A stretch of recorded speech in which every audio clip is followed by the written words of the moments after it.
करने वाले हैं। आज से हमारा नया जो पार्ट है वो है भारत का संविधान। दोस्तों, इस भारत के संविधान की शुरुआत आज कर रहे हैं हम लोग। पहला टॉपिक है हमारा प्रस्तावना से, और इसी कड़ी में हम क्रम वाइज पूरे संविधान को पढ़ेंगे। आप लोगों को पूरी तन्मयता से, दिल से मेरे साथ देना है, और जिन लोगों ने मेरा चैनल सब्सक्राइब कर रखा है उनके लिए बहुत बहुत धन्यवाद, और जिन्होंने चैनल सब्सक्राइब नहीं किया है वो सब्सक्राइब कर लें, जिससे कि आपको आसानी से सारे मेरे नोटिफिकेशन मिलते रहें। और दोस्तों, जो लोग कोचिंग वगैरह नहीं कर पा रहे हैं, civil service, SSC, railway, bank, वो लोग भी उस हिसाब से आप लोग इसको शेयर कर दीजिए लोगों को, दोस्तों को। और देखिए, जो मैं आज बात करने वाला हूँ दोस्तों, मेरी वीडियो को आप पूरी सुनिए, एंड तक आपको कोई चीज़ अधूरी नहीं रहेगी। और मैं ये भी कहना चाह रहा हूँ कि आज हम प्रस्तावना की बात कर रहे हैं, प्रेम्बल की। प्रेम्बल से आपके यहाँ कभी क्वेश्चन कोई भी अटकेगा नहीं। आज प्रेम्बल पढ़ने के बाद आपका कोई भी किसी परीक्षा में पेपर कोई अटकेगा नहीं। आप विदाउट एनी हेजिटेशन क्वेश्चन को करेंगे। आप मेरे वीडियो बस शुरू से लास्ट तक सुनते रहिए दोस्तों। देखिए, हम बात कर रहे हैं भारत का संविधान में प्रस्तावना। देखिए, आप जानते हैं किसी भी कोई अधिनियम शुरू करते हैं तो अधिनियम की शुरुआती प्रस्तावना से होती है। क्वेश्चन ये आता है कि प्रस्तावना है क्या। तो क्वेश्चन ये है हमारे सामने, प्रस्तावना होता क्या है। तो प्रस्तावना क्या है, हमारे भारतीय संविधान की बात करें तो प्रस्तावना एक भूमिका की भांति है। भारतीय संविधान की भूमिका, किस चीज की भूमिका बनाते हैं। जैसे कोई फिल्म का नाम आता है, टाइटल होता है, एक टाइटल का रूप में काम करता है, लेकिन हमने प्रस्तावना के उसमें भी शॉर्ट चीजों को संजोया है। शॉर्ट में क्या है, जैसे जिसमें भारत के संविधान के आदर्श, संविधान के जो आदर्श हैं, हमारे संविधान के जो आदर्श हैं वो संजोए हमने। उद्देश्य क्या है हमारे, सरकार का क्या स्वरूप है, हमारी सरकार कैसी है, लोकतांत्रिक है, राजतंत्रात्मक, ये सब चीजें उसमें नोट की जाती हैं। सरकार का स्वरूप कैसा है, और हमारे जो हमने स्रोत लिए, यानी भारतीय संविधान के स्रोतों संबंधित जो प्रावधान है, भारतीय संविधान के स्रोतों से संबंधित जो प्रावधान है उनको क्या किया है, और संविधान को लागू होने की तिथि को संक्षिप्त रूप से इसमें वर्णित किया गया है। मेरी लाइन को दोबारा सुन लीजिए, चाहे तो नोट कर लीजिए। आप एक एक पॉइंट आपको इंपॉर्टेंट है, आप नोट करेंगे। प्रस्तावना क्या है, भारत की प्रस्तावना एक भूमिका की भांति है, एक भूमिका की तरह है, ठीक है। इस संविधान में या जिसमें या इस हमारे संविधान में जो आदर्श हैं, उद्देश्य हैं, सरकार का स्वरूप है, और संविधान के स्रोतों संबंधित जो प्रावधान है, और संविधान के लागू होने की तिथि को सचित रूप से इसमें वर्णित किया गया है, डाला गया है। इससे हमें विचार हो जाता है कि हमारा संविधान किस टाइप का बना हुआ है, हमारा संविधान कैसा है। हम प्रस्तावना से देख के हम पूरा आकलन कर सकते हैं कि हमारा संविधान किस प्रकार का है। देखिए दोस्तों, एक बहुत बड़े न्यायविद हुए, संविधान निर्माता, सम्मान जो विशेषज्ञ थे संविधान के, संविधानविद एन ए पालकीवाला, नोट कर सकते हैं आप। एन के जी क्वेश्चन आते हैं आपके परीक्षाओं में, मैं फालतू की चीजें बता रहा आपको। एन ए पालकीवाला ने क्या कहा कि प्रस्तावना जो क्या है, भारत की प्रस्तावना है वो संविधान का परिचय पत्र है। जैसे आप किसी स्कूल में जाते हैं, आपको आइडेंटिफिकेशन होता है नौकरी जॉब में, तो सॉरी, तो परिचय पत्र बताया। एन ए पालकीवाला ने संविधान की प्रस्तावना को परिचय पत्र बताया। देखिए, एक और हुए संविधानविद अल्लादी कृष्णस्वामी अय्यर। उन्होंने कहा कि प्रस्तावना हमारे दीर्घकालिक सपनों का विचार है। प्रस्तावना हमारे दीर्घकालिक सपनों का विचार। अब नोट कर लीजिए, प्रस्तावना हमारे दीर्घकालिक सपनों का विचार है, ठीक है दोस्तों। के मुंशी हुए, वो भी ये क्वेश्चन आपके यहाँ आते हैं, इसलिए मैं आपको बता रहा हूं। के मुंशी ने क्या कहा, के मुंशी ने भारत के संविधान को, राजनीतिक जनपद प्रस्तावना को, भारतीय संविधान की प्रस्तावना को के मुंशी ने, नोट कर लीजिए, भारतीय संविधान की प्रस्तावना को के मुंशी ने राजनीतिक जनपत्ति कहा। जनपत्ति देखते हैं, किसी कुंडली देखते हैं हम लोग, जनपत्ति में देख के बताते हैं भाई क्या समय, पंडित जी से पूछते हैं। दूसरा, के मुंशी ने बात और कही कि यह हमारे संप्रभु प्रस्तावना, हमारे संप्रभु लोकतंत्रात्मक गणराज्य की क्या है, जन्म कुंडली है। दो बातें थी, जन्म पत्रिका राजनीतिक, एक कहा हमारे संप्रभु लोकतंत्रात्मक गणराज्य की जन्म कुंडली का। मुख्य रूप से दोस्तों एक बात और कहेंगे, प्रस्तावना की, ये तो दो लोगों ने कहा, लेकिन प्रस्तावना की हमने कहा प्रस्तावना है क्या, तो प्रस्तावना क्या कहती है, जैसे हम लोग पढ़ते हैं तो हमारा भी तो उद्देश्य होता है ना, प्रेम्बल हमारा भी तो हम प्लान करते हैं, तो हम क्या करेंगे, प्रस्तावना क्या कह रही है, सुनिए, नोट कर लीजिए, हम क्या करेंगे, हमारा ध्येय क्या है, हम किस दिशा में जा रहे हैं, हम क्या करेंगे, हमारा ध्येय क्या है और हम किस दिशा में जा रहे हैं, यह प्रस्तावना शुद्ध भाषा में, इसका उल्लेख संविधान में वर्णन है। इन बातों को हमने पढ़ना है। दोस्तों आपने सुना होगा और समझा भी होगा कि भारतीय संविधान हमारे उद्धार का थैला कहा जाता है। उस बात को हम आगे बात करेंगे, लेकिन हमने प्रस्तावना का जो मेन नाम है, आप समझ नोट कर लीजिए, जो प्रस्तावना शब्द है वो हमने अमेरिका के संविधान से लिया है, अमेरिका के संविधान से लिया प्रस्तावना शब्द, और जो प्रस्तावना का जो प्रारूप है वो हमने ऑस्ट्रेलिया के संविधान से लिया है, जो उसकी भाषा स्टाइल है लिखने की वो ऑस्ट्रेलिया के संविधान से लिया गया है। और आप देखा होगा संयुक्त राष्ट्र के चार्टर में पढ़िए, हम संयुक्त राष्ट्र के लोग, हमने क्या लिखा है, हम भारत के लोग, संयुक्त राष्ट्र के चार्टर में आप पढ़ लेना, वहां से हमने इस चीजों को साथ में जोड़ा है कि हम भारत के लोग, वहां कहा है हम संयुक्त राष्ट्र के लोग, हम भारत के लोग, ये बातें आपको बता रहा हूं दोस्तों। तो ऑस्ट्रेलिया के संविधान से इसका पूरा संविधान की प्रस्तावना का प्रभाव है, लेकिन बात यह है कि हमारी प्रस्तावना, आपने क्वेश्चन सुना होगा, आपने बहुत लोगों सुना भी होगा, सुनना सही सुना है कि उद्देश्य का बोलते हैं प्रस्तावना, उद्देश्य का क्यों कहते हैं, ये क्वेश्चन आपके दिमाग, इंग्लिश में तो प्रेम्बल बोलते हैं, लेकिन प्रस्तावना को उद्देश्य का क्यों बोला गया भारतीय संविधान के लिए। देखिए मैं बताता हूं आपको, हुआ यह था कि संविधान के निर्माण के समय तो संविधान सभा का जो प्रस्तावना का जो आविर्भाव हुआ था वो पंडित जवाहरलाल नेहरू के द्वारा, जो मैं बता रहा हूं उद्देश्य का, पंडित जवाहरलाल नेहरू द्वारा 13 दिसंबर 1946 को, 13 दिसंबर, नोट कर लीजिए, 13 दिसंबर 1946 को संविधान सभा के पटल पर रखे गए, संविधान सभा के पटल पर रखे गए उद्देश्य प्रस्ताव से हुआ है। और उद्देश्य प्रस्ताव 13 दिसंबर 1946 को आया, लेकिन उसको पास किया गया कई वाचनों द्वारा 22 जनवरी 1947। नोट कर लीजिए, जो प्रस्ताव पास हुआ 22 जनवरी 1947, और ऑस्ट्रेलिया का संविधान से लेकर के सेट हमने किया इसको। इसी कारण भारतीय संविधान की प्रस्तावना को उद्देशिका के नाम से जाना जाता है। क्लियर? भारतीय संविधान की प्रस्तावना को उद्देशिका के नाम से जाना जाता है। क्लियर हो गया? बिल्कुल। अब देखिए क्वेश्चन और आता है कि जो हमारी प्रस्तावना थी मूल संविधान में, उसमें उस शब्दों का अंतर था। हम आगे बात करेंगे अभी कि संविधान की क्या प्रस्तावना को बदला जा सकता है, क्या शब्द जोड़े जा सकते हैं, बिल्कुल वो आगे हम सारी चीजें किस केस में क्या कहा गया, आप लास्ट तक वीडियो सुनिए दोस्तों, आपको आनंद आ जाएगा। देखिए 42वां अमेंडमेंट हुआ था, 42वां संविधान संशोधन, 42वां संविधान संशोधन 1976 सॉरी 42वां संविधान संशोधन 1976 में 3 शब्द जोड़े गए थे दोस्तों। क्या जोड़े गए थे?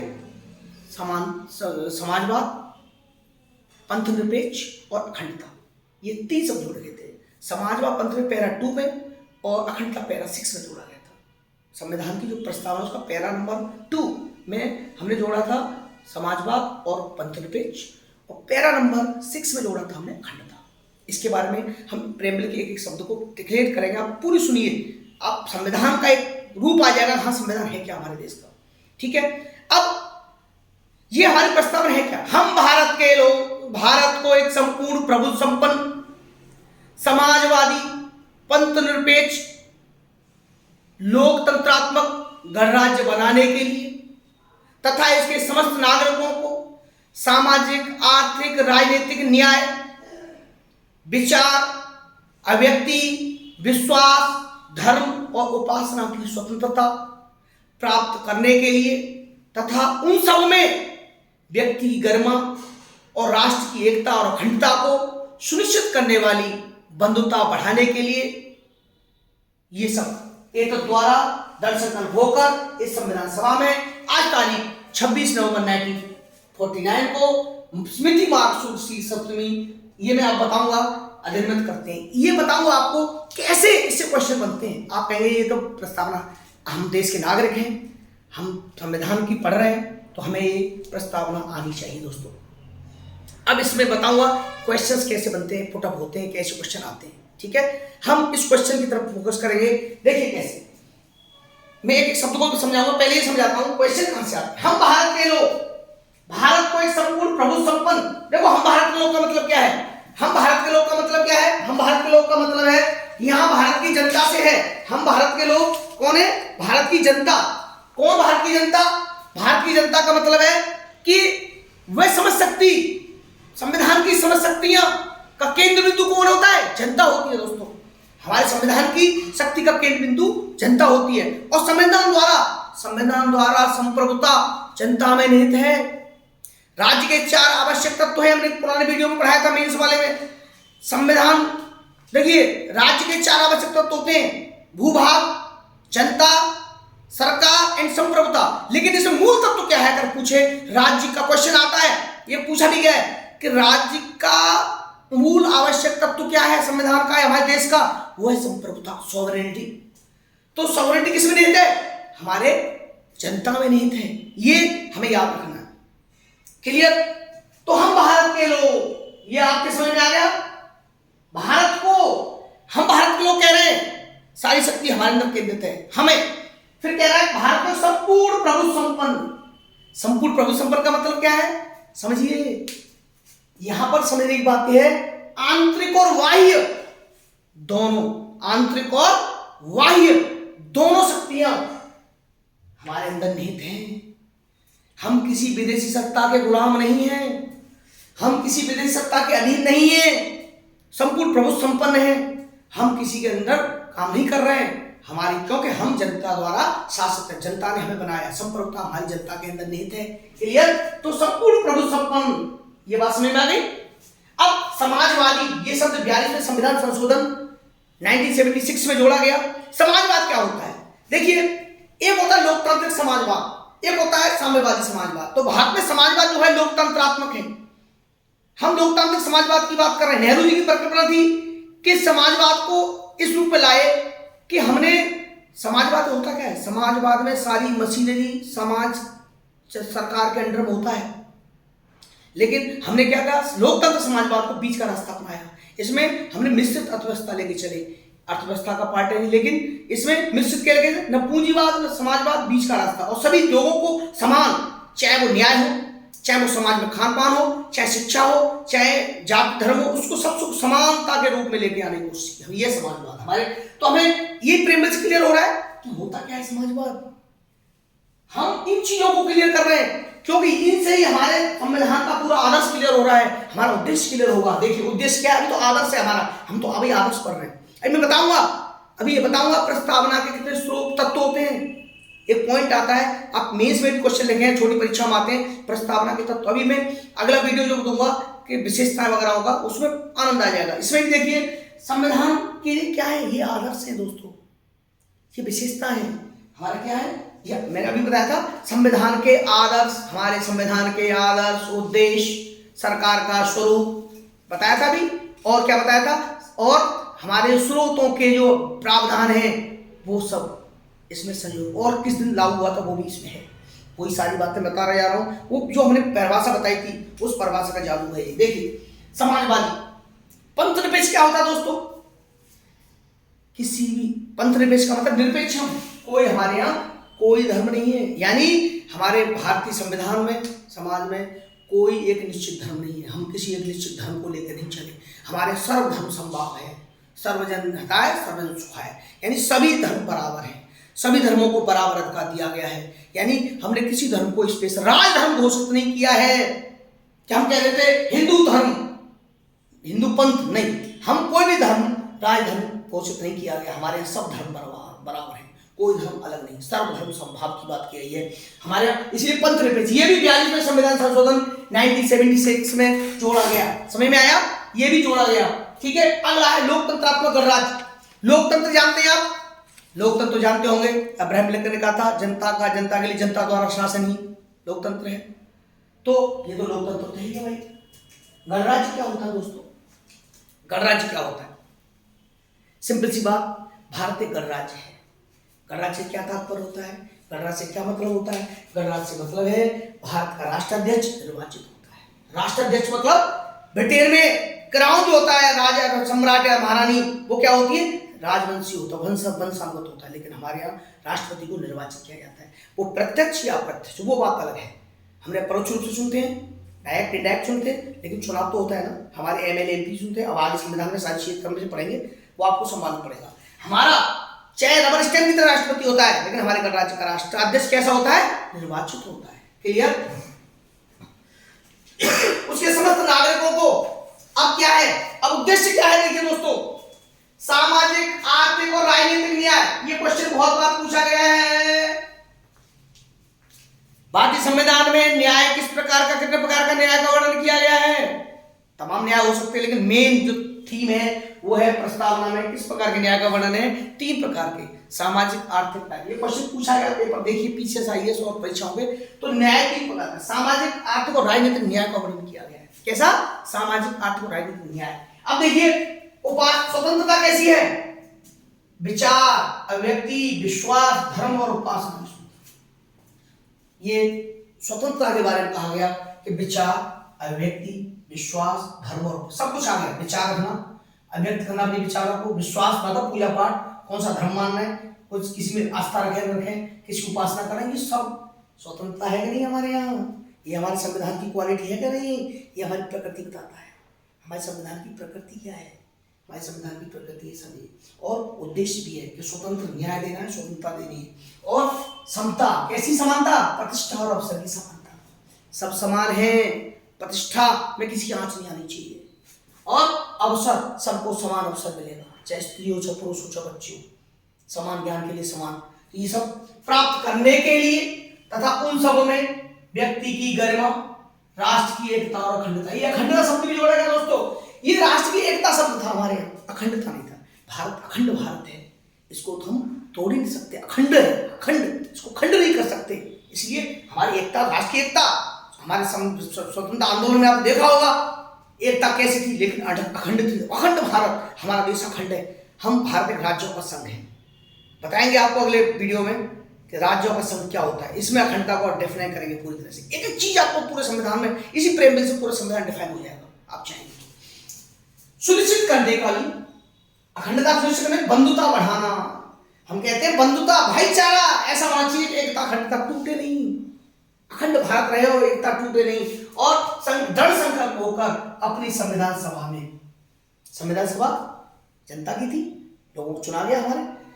आज तारीख 26 नवंबर 1949 को मिति मार्ग, ये क्वेश्चन भी आया है, मिति मार्ग शुक्ल सप्तमी।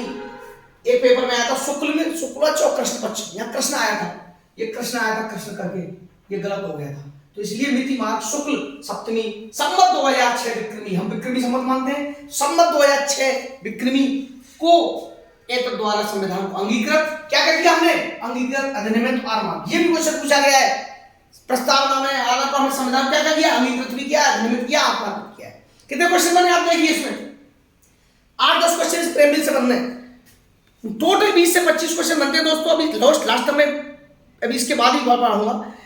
टोटल 20 से 25 क्वेश्चन प्रस्तावना से बनते हैं, और ये क्वेश्चन अगर आप तैयार हुए तो आप एक भी क्वेश्चन तो नहीं जाएगा। समझ में आ रहा आपको? मिति मार्ग शुक्ल सप्तमी विक्रमी संवत अंगीकृत, अधिनियमित, आत्मार्पित करते हैं, यानी ये प्रेमबिल का खेल है। समझ में आया आपके? क्लियर? अब आगे बात करेंगे कि संविधान के तत्व क्या है। अब आपको प्रेमबिल, अब देखिए ये यानी हर बार आते हो, हर साल क्वेश्चन आता है, लेकिन क्वेश्चन आता है, बहुत बार पूछे गए हैं, तो इसका मतलब मोस्टली आता है। प्रस्तावना वो रूप है जिससे हम सामने वाले, अब कोई फिल्म का नाम आ जाए योद्धा, हम साथ साथ हैं, तो योद्धा का मतलब क्या है? बहुत खतरनाक कोई होगा, है ना, हम साथ साथ हैं, तो कोई ऐसा दिखाया होगा। तो ये सब शो करने की बात है। अब तत्व की बात करें, संविधान के तत्वों की बात कर रहे हैं, तो हम तत्व की बात करते हैं। तो तत्व क्या होते हैं? देखिए तत्व प्रस्तावना में, प्रस्तावना के तत्व, वैसे तो मूलभूत 3 तत्व होते हैं, लेकिन हम 4 तत्वों की बात करेंगे आज। पहला होता है स्रोत। देखिए स्रोत हमारे प्रस्तावना का जो तत्व, मूल तत्व, उसमें पहला तत्व है स्रोत। दोस्तों स्रोत क्या होता है? हमारे प्रस्तावना में, भारत की प्रस्ताव संविधान में स्रोत क्या है? स्रोत है हम भारत के लोग, हम भारत के लोग। ये पूछा जाता है हमारे संविधान का सोर्स क्या है? हमारे भारत के संविधान से होता है हम भारत के लोग, हमारे संविधान का सोर्स है। ये क्वेश्चन आते हैं। नंबर 2, हम नंबर 2 पढ़ेंगे, इसकी प्रकृति क्या है? संविधान की प्रकृति क्या है? सोर्स तो आ गया, प्रकृति है, कैसी प्रकृति है? देखो आप प्रकृति के बारे में, संपूर्ण प्रभुत्व संपन्न, प्रभुत्व संपन्न, प्रभुत्व संपन्न, यहीं से ऐसा क्वेश्चन आपको मिलना है। मैं कोई अलग चीज नहीं बता रहा। प्रभुत्व संपन्न, समाजवादी, पंथ निरपेक्ष, ये सारे क्वेश्चन नोट कर लीजिए आप। पंथ निरपेक्ष, अगर मेरी स्पीड तेज हो तो मुझे बता दीजिए, और धीमी आराम से बोलूंगा। आप मुझे कमेंट करके बताइएगा कि मेरी बोलने की स्पीड है, उस हिसाब से आप संविधान के मास्टर बना दूंगा। अब समाजवादी, पंथ निरपेक्ष, लोकतंत्रात्मक गणराज्य, ये हमारी प्रकृति है, हमारे संविधान की प्रकृति है। ठीक है, उद्देश्य क्या है? संविधान का उद्देश्य क्या है? उद्देश्य है न्याय। न्याय कैसा? सामाजिक, आर्थिक और राजनीतिक न्याय। स्वतंत्रता, दोस्तों बड़ी बात नहीं कर रहा, आपने YouTube पे वीडियो बहुत सुनी होंगी, एक बार मेरा विश्वास करके मेरा वीडियो सुन लीजिए। आप लगातार 1 हफ्ते मेरी वीडियो सुन तो लीजिए, आपको लगेगा हाँ संविधान पढ़ रहे हैं। हो सकता है आज का वीडियो में आनंद ना आए, कल के में आए, आपको 1 हफ्ते में मालूम पड़ जाएगा कि हाँ संविधान कैसे पढ़ा जा रहा है। आप तभी तो खुश हो जाएगी। उद्देश्य कैसा है? न्याय। तो स्वतंत्रता कैसी है? विचार, व्यक्ति, विश्वास, धर्म, उपासना, स्वतंत्रता, प्रतिष्ठा, अवसर की समता और अखंडता, एकता, राष्ट्र की एकता। ये सारी चीजें मैं कहीं से नहीं ले रहा, आपके प्रेमले से ले रहा हूं। तो ये तत्व हो गए। चौथा तत्व दोस्तों जो मैं मानता हूं, और कुछ आप पढ़ेंगे मालूम पड़ जाएगा, लागू होने की तिथि।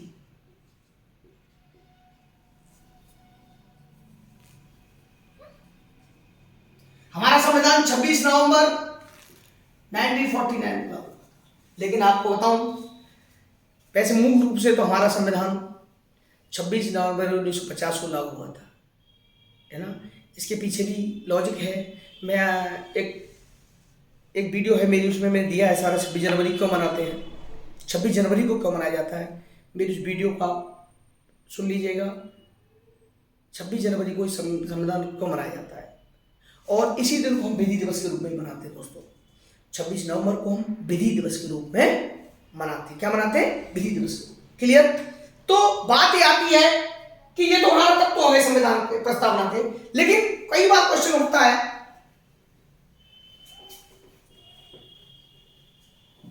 देखिए हमने ये बता दिया प्रस्तावना को उद्देश्य को कहते हैं। अब मेन बात आती है कि कई वाद हुए सुप्रीम कोर्ट में, केस किए गए, लोगों ने केस किए। उन वादों में कहा गया क्या प्रस्तावना संविधान का अंग है?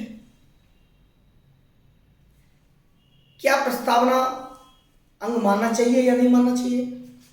तो इस बात को लेकर के पहला जो केस आया था 1960 में आया था दोस्तों।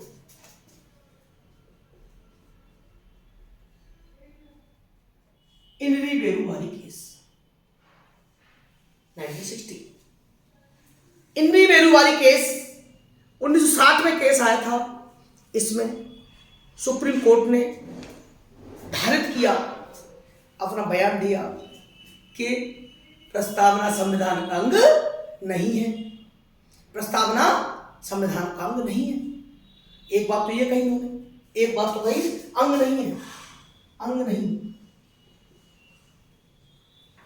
तो क्या है दूसरा पॉइंट, इन्होंने कहा कि संविधान का अंग नहीं है। दूसरी बात कही कि संविधान की भाषा कैसी है, अस्पष्ट है, संदिग्ध है।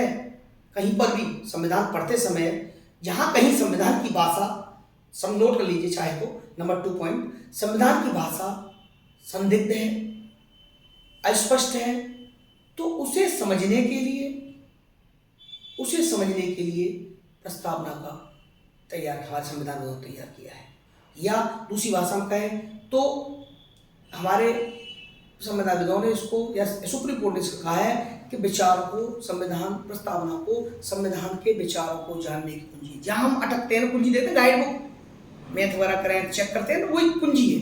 इन्होंने क्या बताया, विचारों को कुंजी बताया। क्या बताया है, विचारों। दो बातें कही इंद्री बेरुबारी केस में, इंद्री बेरुबारी केस में दो बात कही, पहला कि अंग नहीं है, दूसरा विचारों की कुंजी है। क्लियर। अब अगला केस आता है दोस्तों, ये केस, अब सुप्रीम कोर्ट को पावर है, अपने केस को लड़ सकता है। तो अगला केस आया केशवानंद भारती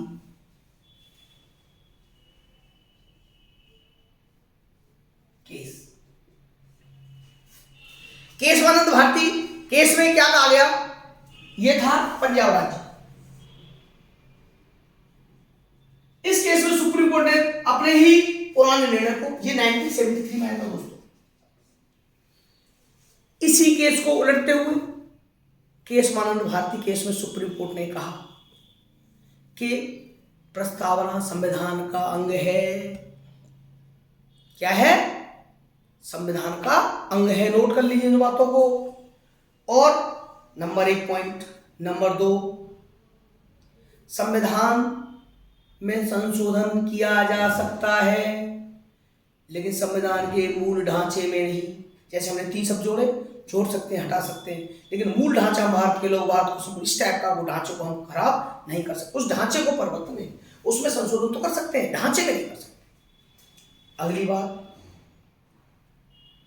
बात क्या है कि संविधान के निर्वचन में उद्देशिका का बहुत बड़ा महत्व है। दोस्तों निर्वचन क्या होता है, निर्वचन होता है इंटरप्रिटेशन।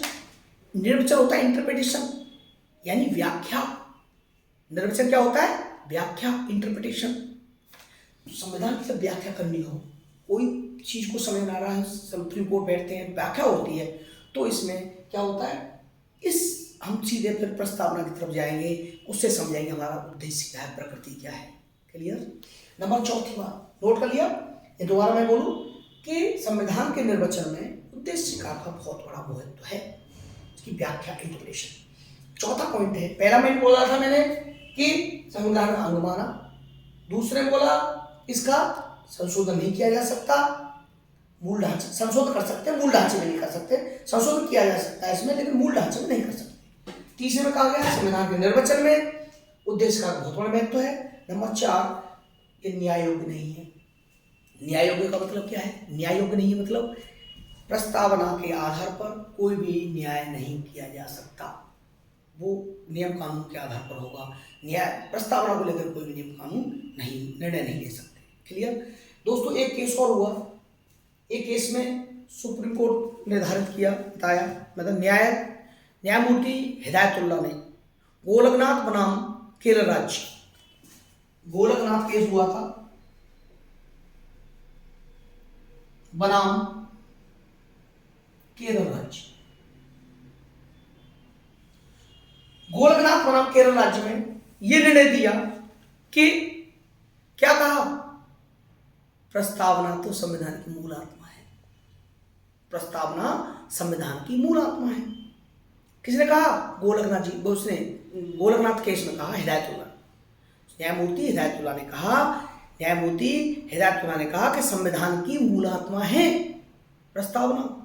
लेकिन दोस्तों आपने पढ़ा भी होगा, मूल आत्मा किसको कहा गया है संविधान में, इस आर्टिकल को कहा गया है, आर्टिकल 32 को डॉक्टर बी आर अम्बेडकर